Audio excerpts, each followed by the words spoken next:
পারস্য উপসাগরের শান্ত নীল জলরাশির নিচে এই মুহূর্তে কি লুকিয়ে আছে তা জানলে যে কেউ শিউরে উঠবে। ওয়াল স্ট্রিট জার্নালের সাম্প্রতিক এক প্রতিবেদন বিশ্বকে জানিয়ে দিয়েছে যে মার্কিন যুদ্ধজাহাজ ধ্বংস করার জন্য ইরান এখন বিস্ফোরকবাহী প্রশিক্ষিত ডলফিন ব্যবহারের পরিকল্পনা করছে।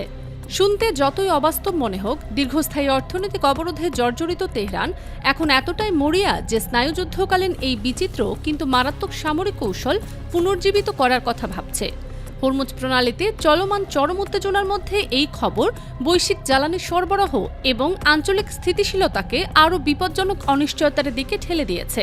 কিন্তু কিভাবে সম্ভব এই অকল্পনীয় ঘটনা? কিভাবে সাগরের সবচেয়ে বুদ্ধিমান ও নিরীহ প্রাণী পরিণত হল যুদ্ধের মরণাস্ত্রে? এই রহস্যের উৎস খুঁজতে গেলে পিছিয়ে যেতে হবে প্রায় আড়াই দশক আগে। 2000 সালে ইউক্রেনের কাছ থেকে অত্যন্ত গোপনীয়তার সাথে ইরান কিনে নিয়েছিল একটি সোভিয়েত সামরিক কর্মসূচি। সেই সময়কার শীতল যুদ্ধের তুঙ্গ পর্বে মস্কো এবং ওয়াশিংটন যখন পরস্পরের বিরুদ্ধে নানা ধরনের অস্ত্র প্রতিযোগিতায় লিপ্ত ছিল, তখন সোভিয়েত সামরিক গবেষকরা এই অভিনব পরিকল্পনা হাতে নিয়েছিল।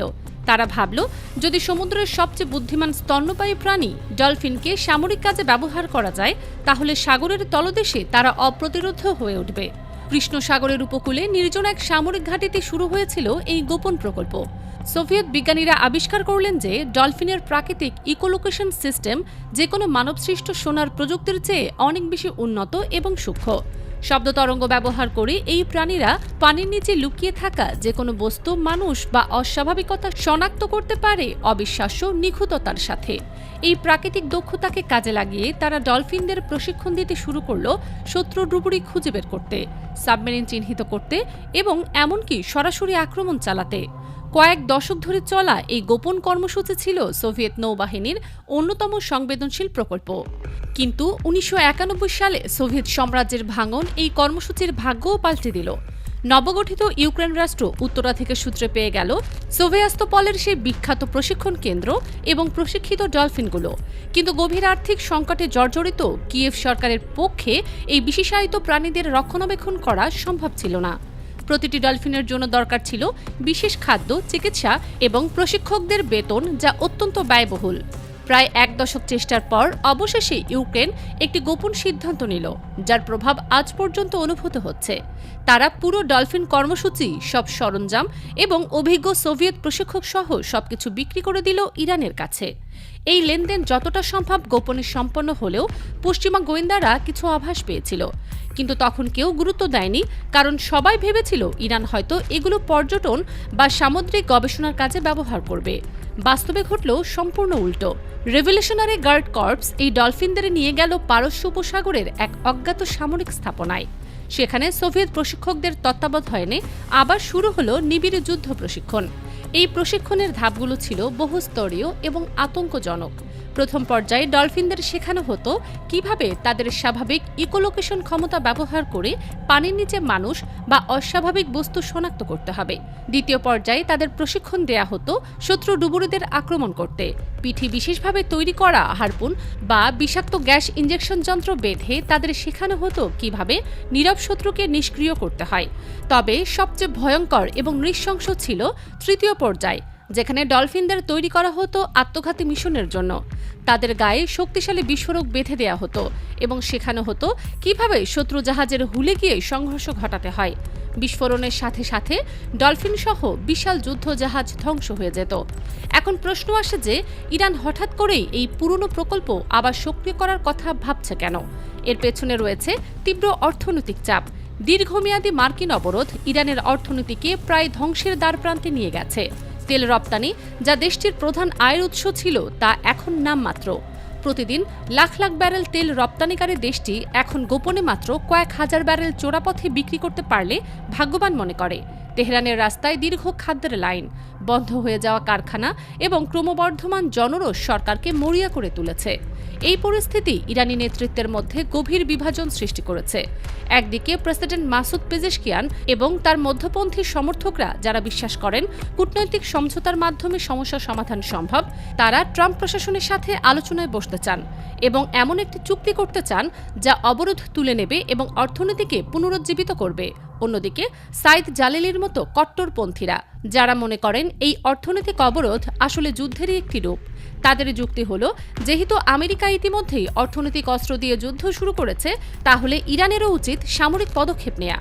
তাদের কৌশল সরল কিন্তু অত্যন্ত বিপজ্জনক। হরমুজ প্রণালী দিয়ে জ্বালানি সরবরাহ বন্ধ করে দিয়ে বিশ্ব অর্থনীতিতে এমন একটি ধাক্কা দেয়া যাতে আন্তর্জাতিক চাপে আমেরিকা বাধ্য হয় অবরোধ প্রত্যাহার করতে। হরমুজ প্রণালীর গুরুত্ব বোঝার জন্য কিছু পরিসংখ্যান জানা দরকার। মাত্র ২১ মাইল চওড়া এই জলপথ দিয়ে প্রতিদিন বিশ্বের প্রায় ২০% তেল এবং বিপুল পরিমাণ তরলীকৃত প্রাকৃতিক গ্যাস পরিবহন হয়। সৌদি আরব, কুয়েত, ইরাক, সংযুক্ত আরব আমিরাত এবং কাতারের মতো প্রধান তেল উৎপাদনকারী দেশগুলো তাদের পণ্য বিশ্ববাজারে পৌঁছানোর জন্য এই প্রণালীর উপর সম্পূর্ণ নির্ভরশীল। গত ফেব্রুয়ারি থেকে উত্তেজনা বৃদ্ধির পর থেকে বাণিজ্যিক জাহাজ চলাচল উল্লেখযোগ্যভাবে কমে গেছে, কারণ জাহাজ মালিকরা তাদের বিলিয়ন ডলারের সম্পদ ঝুঁকিতে ফেলতে চাইছে না। ইরানের হুমকি শুধু ডলফিন ব্যবহারেই সীমাবদ্ধ নয়। গোয়েন্দা রিপোর্ট অনুযায়ী তারা সমুদ্রপথে মাইন স্থাপনের পরিকল্পনা করছে। আরেকটি ভয়ঙ্কর সম্ভাবনা হল সমুদ্র তলদেশ দিয়ে যাওয়া আন্তর্জাতিক ইন্টারনেট এবং টেলিযোগাযোগ কেবল কেটে দেয়া। আধুনিক বিশ্বের পুরো যোগাযোগ এবং আর্থিক ব্যবস্থা এই আন্ডারসি কেবলের উপর নির্ভরশীল। প্রতি সেকেন্ডে ট্রিলিয়ন ডলারের লেনদেন, ব্যাংকিং সিস্টেম এবং বৈশ্বিক যোগাযোগ এই কেবলের মাধ্যমেই পরিচালিত হয়। যদি এগুলো ক্ষতিগ্রস্ত হয়, তাহলে বিশ্ব অর্থনীতি যে মহাবিপর্যয়ের মুখে পড়বে তা কল্পনা করাও কঠিন। আমেরিকাও অবশ্য নিষ্ক্রিয় বসে নেই। পেন্টাগন এই সম্ভাব্য হুমকি সম্পর্কে সম্পূর্ণ সচেতন এবং পাল্টা প্রস্তুতি নিচ্ছে। মার্কিন নৌবাহিনীরও রয়েছে নিজস্ব মেরিন ম্যামাল প্রোগ্রাম, যেখানে ডলফিন এবং সিল প্রশিক্ষিত করা হয়। তবে আমেরিকান ডলফিনদের প্রশিক্ষণ দেয়া হয় আত্মরক্ষামূলক কাজের জন্য, যেমন মাইন শনাক্তকরণ এবং নিরাপত্তা পেট্রোলিং। হরমুজ প্রণালীতে ইতিমধ্যেই আমেরিকান ডলফিন মোতায়েন করা হয়েছে ইরানি ডলফিন ও ডুবুরিদের বিরুদ্ধে মোকাবেলার জন্য। এছাড়াও আধুনিক আন্ডার ওয়াটার ড্রোন মোতায়েন করা হয়েছে, যা ২৪ ঘন্টা সমুদ্রতল স্ক্যান করে।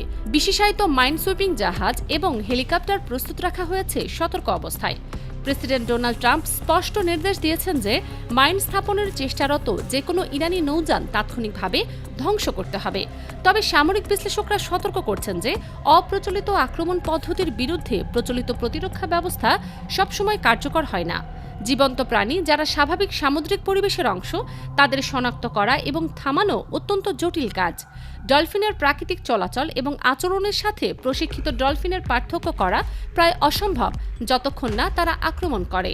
এই উত্তেজনার অর্থনৈতিক প্রভাব ইতিমধ্যেই অনুভূত হচ্ছে। আন্তর্জাতিক তেলের দাম গত কয়েক মাসে প্রায় ৩০% বৃদ্ধি পেয়েছে। শিপিং কোম্পানিগুলো হরমুজ প্রণালী এড়িয়ে দীর্ঘ এবং ব্যয়বহুল বিকল্প পথ ব্যবহার করছে। নোবেল বিজয়ী অর্থনীতিবিদ পল ক্রুগম্যান সতর্ক করেছেন যে এই পরিস্থিতি দীর্ঘায়িত হলে বিশ্ব অর্থনীতি মন্দায় পড়তে পারে। জ্বালানি মূল্যবৃদ্ধির প্রভাব পড়ে সবকিছুতে, পরিবহন থেকে শুরু করে উৎপাদন এবং শেষ পর্যন্ত দৈনন্দিন ভোক্তাপণ্যের দামে।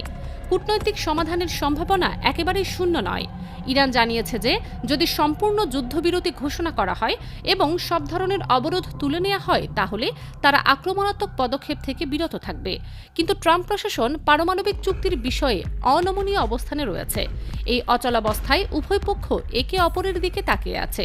হরমুজ প্রণালীর উত্তপ্ত জলে যুদ্ধজাহাজ টহল দিচ্ছে, আর নিচে গভীর অন্ধকারে হয়তো প্রশিক্ষিত ডলফিন অপেক্ষা করছে নির্দেশের জন্য। একটিমাত্র ভুল পদক্ষেপই যথেষ্ট পুরো অঞ্চলকে এক ভয়াবহ যুদ্ধের আগুনে জ্বালিয়ে দেওয়ার জন্য।